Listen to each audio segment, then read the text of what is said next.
TV భక్తి సమాచారం WhatsApp ఛానల్లో జాయిన్ అవ్వండి. అన్ని విశేషాలు ఎప్పటికప్పుడు తెలుసుకోండి. చంద్రారెడ్డి గురూజీ గారు, మీరు తెలియచేయండి, ఒక దేవాలయ సందర్శన కానీ ఒక సద్గ్రంథ పఠన కానీ చేస్తే కూడా స్వీయ రక్షణ, ఆత్మరక్షణ, అలాగే మనల్ని మనం రక్షించుకోవడమే కాకుండా సమాజ రక్షణకు కూడా ఏ విధంగా అడుగులు వేయాలని తెలుస్తుంది అని అంటున్నారు. కానీ ప్రస్తుతం ఉన్న ఈ హైటెక్ యుగంలో ఇప్పుడు ధర్మ పరిరక్షణకు ఇటువంటి చర్యలు అనేవి సాధ్యమేనంటారా? వీళ్ళు గుళ్ళు గోపురాలు అని అంటే, పుస్తకాలు పఠనం అంటే ఎప్పటికో చేస్తారు, అది ఆసక్తి ఉన్నవారే చేస్తారు. ఇప్పుడు ఏమంటారంటే, ఇప్పుడు ఈ వయసులో ఇప్పుడు ఇది చేయాల్సిన పనులు కావు, రిటైర్ అయినాక చూసుకున్నాము, ముసలితనం వచ్చాక చూసుకున్నాము, ఇప్పుడు వీటితో పని లేదు అన్న ధోరణిలోనే ఉన్నారు.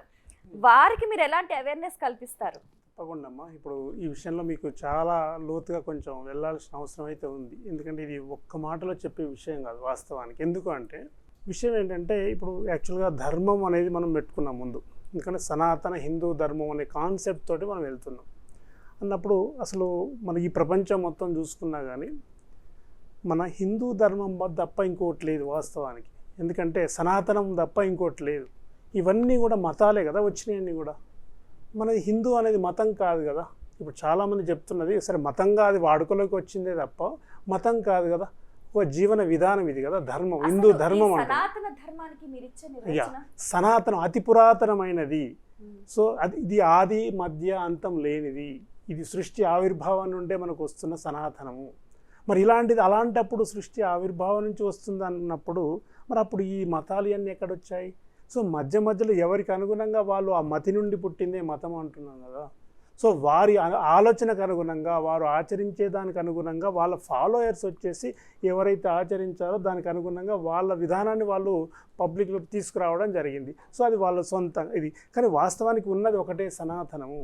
ఇప్పుడు అందరినీ కూడా ఆ మార్గంలోకి తీసుకొచ్చే ఒక ప్రయత్నం జరగాలి. ఇప్పుడు మీరు అన్నట్టు మరి అసలు మార్పు వస్తుందా పిల్లల దగ్గర? ఇప్పుడు అందరూ కూడా స్వామీజీ అన్నారు, గుడికి వెళ్ళినా కానీ ఎక్కడికి వెళ్ళినా కానీ అంతా ముసలి వాళ్ళు ఏజ్ అయిపోయినాక కృష్ణ రామ అనుకుంటూ ఏదో విష్ణు సహస్ర పారాయణమో రామకోటియో రాసుకోవడానికే వస్తున్నాయి. ఇది వాస్తవం.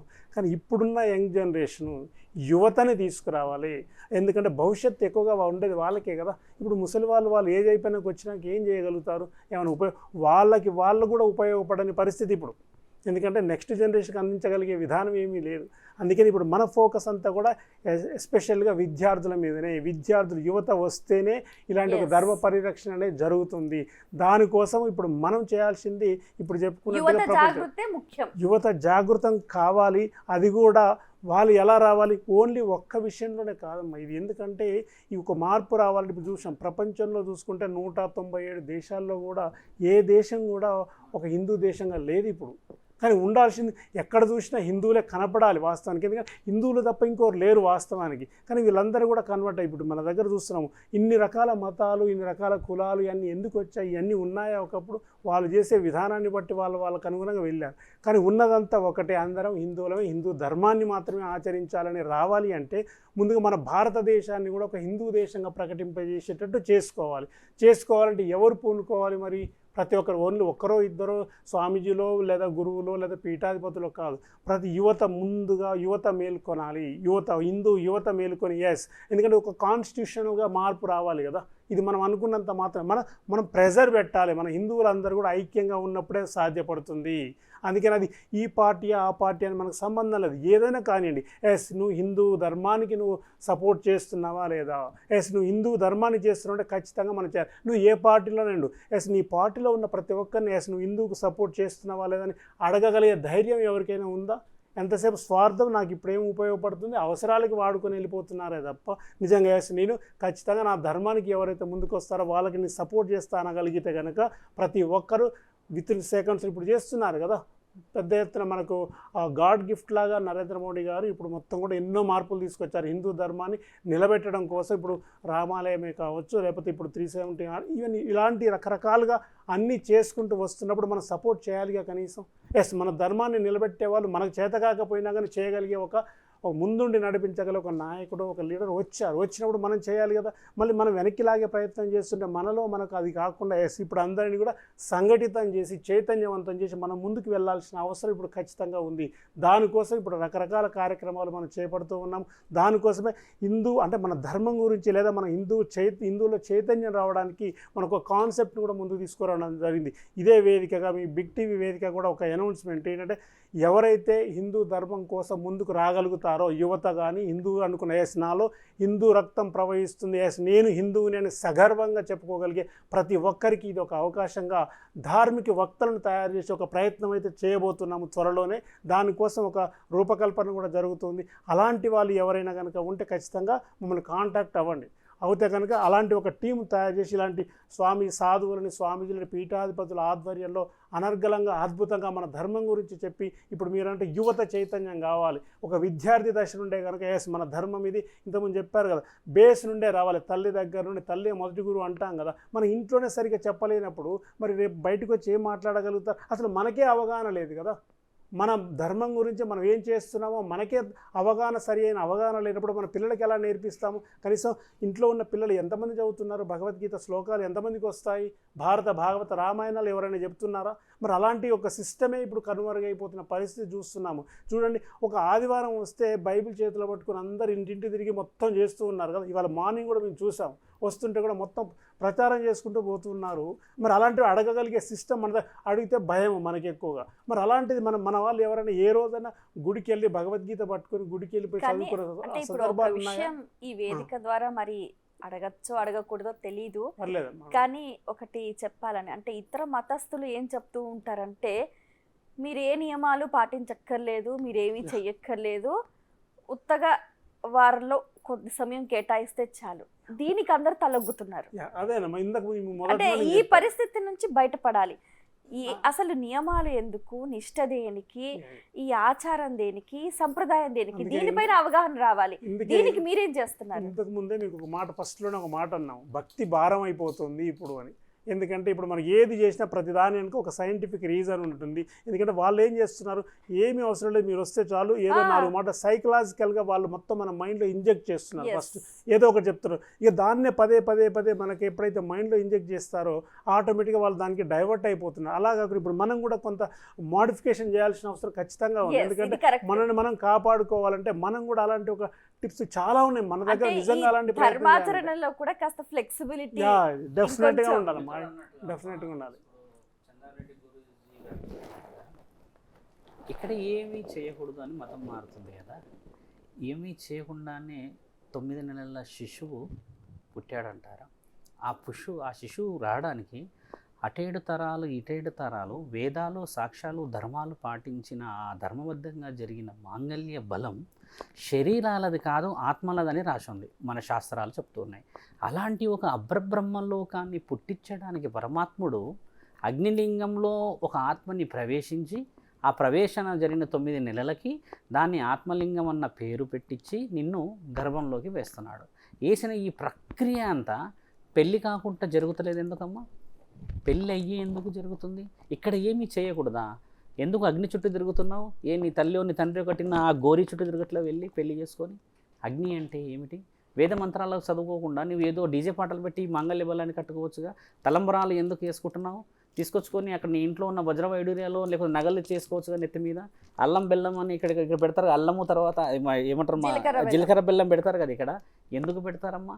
ఎంత శాస్త్రీయం దాగున్న ఈ శాస్త్ర సంపదని ఇక్కడ ఏమీ చేయకూడదు అని అంటే ఎలా వెళ్తారు వీళ్ళు? అందరూ ఏమైపోయిందంటే గురుగారు, షార్ట్ కట్ లో అన్ని వెళ్ళండి, అలా షార్ట్ కట్ లో వెళ్ళి, కానీ నీ రక్తాన్ని తీయదా షార్ట్ కట్ లో? నేను అంటాను, అది ఎరుపు రంగు కాదు, అది హిందూ రక్తం కాదు అని నువ్వు నిరూపించమ్మా. నేను కూడా ఈ రోజు ఈ శాస్త్రం నాది కాదు, నేను మేరే మతస్థునని చెప్పగలుగుతా తల్లి. నా రక్తం నా నాన్నల నుంచి ఆదిబీజం నుంచి పుట్టిన మహా రక్తం అమ్మ ఇది. దీన్ని మార్చి చూపించు. నీ నాన్న తల్లిదండ్రులు ఇచ్చిన ఈ రక్తాన్ని అలా ఎలా ఒక మతం గురించి మారుస్తావమ్మా? ఏ ఒక్క మాటని ఆలోచించలేవా? నీ రక్తంలో పారుతుంది హిందుత్వం అని, నువ్వు తింటున్న ఈ గాలి హిందుత్వం ఉందని, నువ్వు ఉంటున్న ఈ భూమి హిందుత్వం ఉందని చెప్పేసి నీవు పూజించినా పూజించకపోయినా నిన్ను ఆ ఆది దంపతులు పూజిస్తున్నారని, లేకపోతే నిన్ను నా పిల్లలు అని చెప్పేసి నిన్ను రక్షిస్తున్నారని ఎందుకు తెలుసుకోవట్లేవు? బ్రహ్మ విష్ణువు పరమేశ్వరులు అని చెప్పేసి చెప్తున్న వాళ్ళకి ఒక ఇంగ్లీష్ మహాకవి 1901లో ఇచ్చిన ఒక ఆలోచన ఏంది తెలుసా అమ్మా? GOD అంటే ఫుల్ ఫామ్ చెప్పారు, మీ గతంలో కూడా చెప్పాను, జనరేటర్ ఆర్గనైజర్ డిజాల్వర్ అని చెప్పేసి. వై అంటే జనరేటర్ ఎవరు, ఎక్కడి నుంచి వచ్చారు, డిజాల్వర్ ఎవరు, ఆర్గనైజర్ ఎవరు అని చెప్పి బహు ఉత్తమంగా అక్కడ విశ్వవిద్యాలయాల్లో చెప్తున్నారు. శ్రీకృష్ణుడి చరిత్ర చెప్తున్నారు, అక్కడ రాముడి చరిత్ర చెప్తున్నారు, అక్కడ కూర్చోబెట్టి లండన్ యూనివర్సిటీలలో, అమెరికా యూనివర్సిటీలలో, ఇక్కడ పుట్టి ఇక్కడ పెరిగి ఈ గాలి పీల్చుకొని నీకు సిగ్గు అనిపించదా మన మతం మారుతున్నా అని చెప్పేసి. అన్నం కోసం మారుతున్నావా, ఓకే మారుతున్నా అని చెప్పు, అన్నం కోసం, కానీ దేవుడి గురించి మారుతున్నా అని చెప్పడం చాలా తప్పు తల్లి. నీకు ఒక గతి లేదు, ఒక స్థితి లేదు, చదువు లేదు అను, వాళ్ళు అది ఇస్తున్నారు, తెలివిగా నిన్ను దింపుతున్నారు అన్న విషయాన్ని తెలుసుకో. అంతేకాని నేను ఎందుకు మారుతున్నా బాగుపడుతున్నా అనడానికి లేరు. పర్సనల్గా మేమైతే స్వాములం కదా తల్లి, ఇప్పుడు స్వామి గారైనా నా పర్టికులర్ నా దగ్గరకు వచ్చే వాళ్ళు కూడా క్రిస్టియన్స్ ముస్లిమ్స్ వచ్చిన వ్యక్తులు చెప్పేది ఏంటంటే, ఏ దేవుడైతే ఏంది స్వామి బతుకులు బాగాలేకపోతే. ఈ మాట ఎంత విలువైనది. శ్రీకృష్ణ పరమాత్ముడు స్వామి గారు చెప్పారు చెప్పాలి మనకి, మిగతా విషయాలు. పరధర్మో భయావహ అని కూడా చెప్పారు. మరి దాన్ని ఎందుకు అర్థం చేసుకోలేకపోతున్నారు, అంటే ఎక్కడ లోపం జరుగుతుంది? అందుకని మా హిందువులలో చైతన్యము ఉన్నది, అంటే ఉన్నది కానీ అది జాగృతం చేయాలి ఇప్పుడు. ఎందుకంటే నిద్రపోతున్న ఏమంటారు కదా, నిద్రపోతున్న వాళ్ళని లేపొచ్చు, నిద్రపోతున్నట్టు నటిస్తున్న వాళ్ళని లేపడం చాలా కష్టం. ఇప్పుడు అదే జరుగుతూ ఉంది. ఎంతసేపు ఉన్నా కానీ నా దాకా వస్తే కానీ దాని పర్యవసానం ఏందో మనకు అర్థం కావట్లేదు. పక్క వాళ్ళకి ఇది చేస్తే మాకేంటి ఆ స్వార్థం, స్వార్థం నేను నాది అనే స్వార్థము. అన్నింటికంటే ముఖ్యమైనది ఏంటంటే భయం. ఇది చాలా డేంజర్ అనమాట. ఇంతకుముందు మీకు చెప్పాను, అసలు మనకు దీంట్లో మనం ముందు చెప్పుకున్న ధర్మం అనే దాంట్లో ధైర్యం అనేది చాలా ప్రధానమైనది. నిజంగా ధైర్యంగా నువ్వు లేవు అంటే నువ్వు ధర్మాన్ని ఆచరించట్లేదని అర్థం. సో నిజంగా నీకు అది ఉందా, ఆ చైతన్యవంతంగా ఉండగలుగుతున్నావా? ఎందుకంటే అలాంటిది లేదు, ఎంతసేపు భయం. ఇప్పుడు నేను బయటకు వచ్చి ఏమైనా మాట్లాడితే నాకేమన్నా అయితే నా ఇంటి పరిస్థితి ఏంది, నా పిల్లల పరిస్థితి ఏంది, నా ఫ్యామిలీ పరిస్థితి ఎవరు చూసుకుంటారు, ఏమవుతుంది? లేదా సపోజ్ ఎక్కడికైనా పోతే పోలీస్ కేసు అయితే నన్ను ఎవరు ఆదుకుంటారు, ఎవరైనా వచ్చి నన్ను రక్షిస్తారా? లేదా కోర్టుకి వెళ్తే కోర్టుల చుట్టూ ఎవరు తిరుగుతారు? అంటే ఈ భయంతో ఉన్నాయి. అందుకని అలాంటి వాళ్ళందరూ కూడా మనం ఇచ్చే ఒక భరోసా, దానికోసమే మన రౌండ్ టేబుల్ సమావేశం పెట్టడానికి మెయిన్ కారణం కూడా అదే.